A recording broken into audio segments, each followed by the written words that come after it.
परमात्मा ने बस सहन नहीं। जिन्हीं तरह से कोई छोटे बच्चे हैं और उसके माँ बाप बच्चे को खेलता देख करके बड़े प्रसन्न होते हैं, उन टाइम में कोई आदमी आकर के उस बच्चे को इन तरह से रुलाई देवे तो उन वहाँ पर नाराज वेवे, और वो आकर के कुछ मिठाई देवे और उन बच्चा ने खिलावे तो उनके ऊपर राजी वे। इन्हीं तरह से राम जी आप रे भक्तों ने संतों ने देख करके बड़े प्रसन्न होते हैं। तो ये वाणी सुनाई कि ये दुर्जन लोग आपको तकलीफ दे रहे हैं फकीर साहब, इसलिए इस जहाज पूरी को मैं पानी में डुबो दूं और आपको बाहर निकाल दूं, आपको उतार दूं। तो सुल्तान बादशाह खड़ा होकर के परमात्मा की तरफ हाथ जोड़ने लगा, आकाशवाणी की तरफ, और आंखों में आंसू आ गया और उन्होंने कहा कि मैं इतना नापाक हूँ, मैं इतना आपका बंदा ऐसा गंदा हूँ, इसलिए मेरे निमित्त के कारण से इतने लोगों को आप पानी में डुबा रहे हो, कितनी आत्मा की हत्या कर रहे हो, ऐसे तो मेरे को ही डुबाना अच्छा है। इस प्रकार से आपने पुकार करी, ऐसा नहीं करो, ऐसा करोगा तो मेरा जीव दुख पाएगा। इसलिए इनको पता नहीं है कि ये सुल्तान फकीर है या इस प्रकार से ये माला फेरने वाला है, ऐसा धर्मात्मा है, इसको पता नहीं है। इन वास्ते इन्हें बुद्धि देवो आप, और एक कुछ मेरी बात समझे और मैं इनको समझाऊँ, इनकी आत्मा का कल्याण हो जावे, इसकी आत्मा का भला हो जावे। तो भगवान ऐसी प्रेरणा करी परमात्मा ने और उसकी बुद्धि फिरी। उस आदमियों में कोई आदमी हाँ जखान माने याद आई, उन्होंने हौल देखा तो कहा रे देखो ये तो बलक बुखारा रहा बादशाह सुल्तान इब्राहिम है और इसका बेटा बहुत बड़ा बादशाह है। ऐसी जो मालूम पड़ गई, और या कभी ये इन्होंने कह दिया तो अपने लोगों को गाड़ी में डाल करके पील देगा। बड़ा जुल्म किया, महात्मा को तकलीफ दी और हंसी और मिस्करी करने लगे। अब वे जितने भी भाई बहन वहाँ पर बैठे थे वे हाथा जोड़ी करने लगे, पग पकड़ने लगे और इस प्रकार से माफ़ी मांगने लगे। सुल्तान बादशाह ने कहा अरे भाई कोई बात नहीं, आप लोगों में ऐसी कोई समय आ गई है और ठीक आप बैठो। फिर बादरे मानवा ने सत्संग सुनाई और फिर वे लोग ध्यानपूर्वक सुनी और कई लोगों ने वो महात्मा से नेम लिया और ज़िंदगी में संकल्प लिया कि कभी महात्मा रिठा नहीं पड़ते हैं और कभी किसी तरह से कोई संतों का अपमान करना या ऐसा कभी ज़िंदगी में नहीं करेंगे। तो इसी तरह से सुल्तान बादशाह में इतनी बड़ी सहनता थी, कितने दिन भूखे रह जाते थे, कितने दिन नींद नहीं लेते थे और भजन करते तो उसका आँखों में आंसू की नाड़ा पड़ती थी, पर नाड़ पड़े ज्यों। इस वास्ते ऐसे जो फकीर कबीर साहब कहते हैं, बाजिन जी महाराज कहते हैं, पीर मिलिया गंभीर भरम सब भाग्या, गढ़ में गोदड़ डाल मुल्क सब त्याग्या, लिया ठीक रहा हाथ भोग सब बिसरिया, हर हाँ बाजिंद सदगुरु के उपदेश जोग लेने सरिया। ऐसा जो सुल्तान बादशाह का जोग था। फिर महाराज बाजिन जी बादशाह की बात आती है। बाजिन जी की वाणी भी बड़ी, उनकी अरला सवाया और सब बाजिन जी महाराज का बड़ा चेतावनी का शब्द है। बाजिन जी महाराज कहते हैं, चेत चेत अज्ञानी नर चेत रे, कांकड़ भी फौज बुआ रे खेत रे, गुरजा गोला नाल हवाया छूट सी, अरहा बाजिंद कंचन भरनी दे फड़ा के फूट सी। बाजिन जी महाराज कहते हैं आपकी सोना जैसी दे लेकिन फट के फूट जाएगी। बजरे तोता राम बैठो तन ताक में, दिन चार को रंग मिलेगा साख खाक में। ये जो मनुष्य शरीर है आपका सोना जैसा है लेकिन खाक में मिल जाएगा, है ना। बहुत कीमती जो मनुष्य जन्म है लेकिन ये मिट्टी का खिलौना मिट्टी में मिल जाएगा। जो कभी बाजिंद बादशाह जो आपके बादशाही में दासी वगैरह थी, इसी तरह से कोई राजा की दासी थी, वो बजा वहाँ पोल में और राज दरबार में घूम रही थी, तो उनके पैरने के लिए आभूषण थे, ओढ़ने के लिए चीर थे। तो बाजिंद बादशाह ने कहा कि दासी डोडियाँ रावली और ओढ़न दिखनी चीर फिरे उतावली, गैली करे गुमान गंदी देखो, अरे हाँ बाजिंद नीर निवाना जाए पानी में को। अरे भाई इन देरो कहीं गुमान करे, है ना। और खाती खाती फिरे हैं और दिखनी चीर ओडियोड़ो है और गैली है तो गुमान करे इन देरो।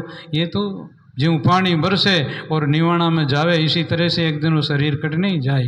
तो इसी तरह से महापुरुषों ने कहा कि संसार में चाहे भाई हैं चाहे बहन है, ये कैसा भी शरीर है, शरीर सुंदर दिया है तो आप सेवा करो, सुकृत करो, संतों की संगत करो, भजन करो, मान का जन्म रो लाओ ले। तो इसलिए बाजिन जी बादशाह एक टाइम में दादू जी महाराज को एक गुलाब का पुष्प भेंट किया।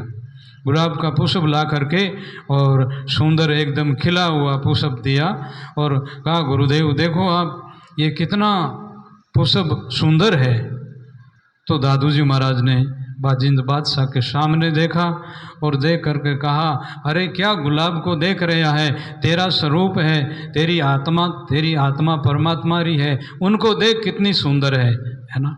इसी तरह से फिर बाजिंद बादशाह को विचार हुआ और वो अपनी आत्मा की तरफ सोचने लगे। तो इस तरह से महाराज कहते हैं कि ऊँट मुआ फंद छूटिया बाजिंदे बात पेछानी, ऐसी बात पेछानी हो। फिर फरीद महाराज का वर्णन आते हैं, महाराज बकनाथ जी महाराज फरीद जी के महाराज के बारे में। फरीद महाराज इतना मस्त फकीर था, ये मुस्लिम माता थी फरीद की, बख्तुमात फरीद की बख्तुमात थी और ऐसी वो माँ बड़ी ज्ञानी थी जैसे मैणावती की तरह, और अपने बेटे को छोटी उम्र में ही उनको आत्मा बोध देने लगी, तपस्या और भजन कराने लगी और इन्हीं तरह से फिर 24 वर्ष उन्होंने तपस्या करी। माँ ने कहा बेटा एक पारसरे और लोडारे बीच में एक बाल की खेती हो जाती है तो खेती रह जाती तो वो सोना नहीं बनता है, इसी तरह तुम्हारे और परमात्मा के बीच में थोड़ी और अज्ञान और वासना है, इसलिए और तुम भजन करने जाओ। तब फरीद महाराज सोचा कि अभी 24 वर्ष हो गए और भगवान दर्शन नहीं दिया है, ये शरीर को छोड़ दूँगा या इसको अब नहीं रखूँगा मैं। तो कुएं पर जा करके रस्सी बना करके अपना पैर बांध करके ऊपर ऊंधे लटक जाते हैं। उस टाइम रे मैंने माया रा कागा किया काया को दुख देन, भगवान जो हैं आए हैं परमात्मा राम जी और परीक्षा ले रहे हैं उनके।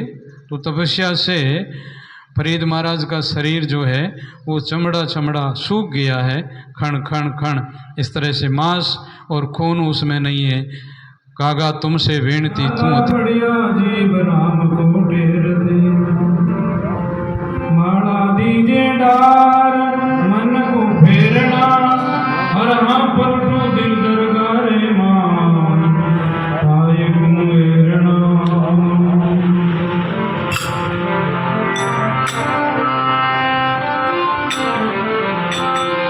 फिकर सबन को फिकर सबन का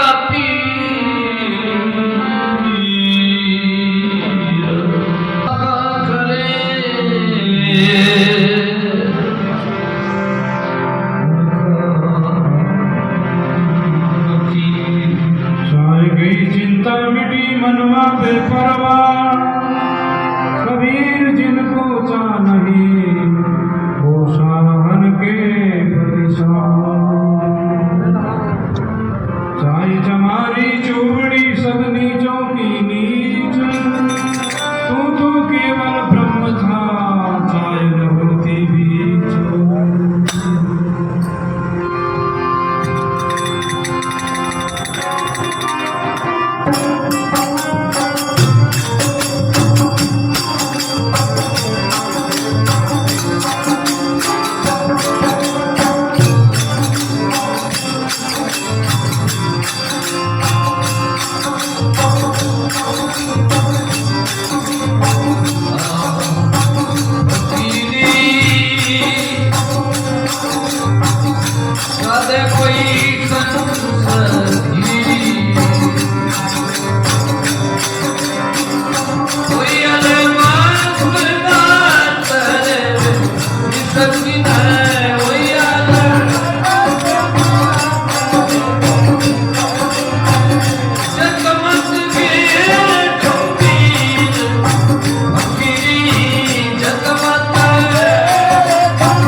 गया गाजी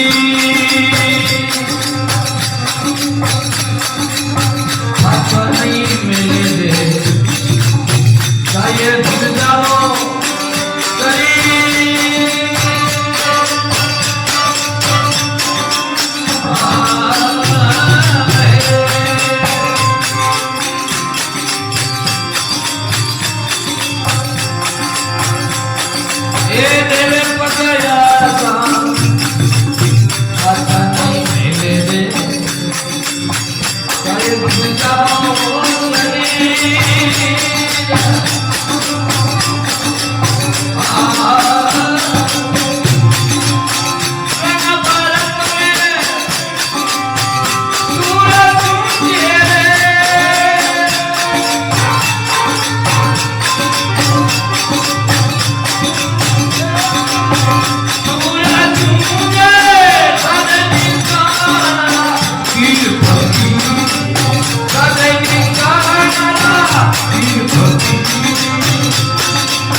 कोई